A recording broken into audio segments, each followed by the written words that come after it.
Last week I made a video about a documentary that's on YouTube about Dylan Thomas, which I'm still thinking about. I recommended the documentary not because it's good, but because it was very entertaining. It is a series of commentators and critics slagging Dylan Thomas off.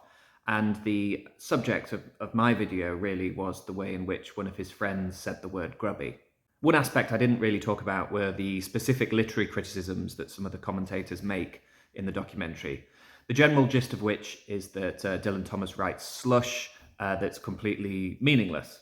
So one of them picks out the phrase Bible black and says, Bible black, what does that even mean?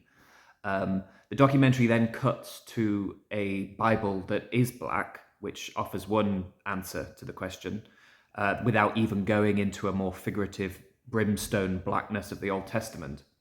And then another one that's a little bit more elaborate is a criticism of Fern Hill. Someone zeroes in on the line, happy as the grass was green, and says that, well, this just means absolutely nothing. What can this possibly mean? Which struck me as really bizarre because the meaning of that line seems almost too simple to state.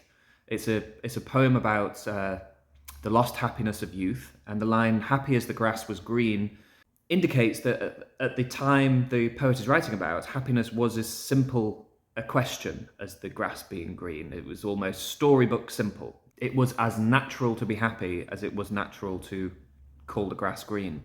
It's an absolutely on-the-nose halcyon youth image, which happily or unhappily includes the more experienced suggestion that just as grass isn't green forever, perhaps this seemingly endless period of happiness will come to an end, as surely it does.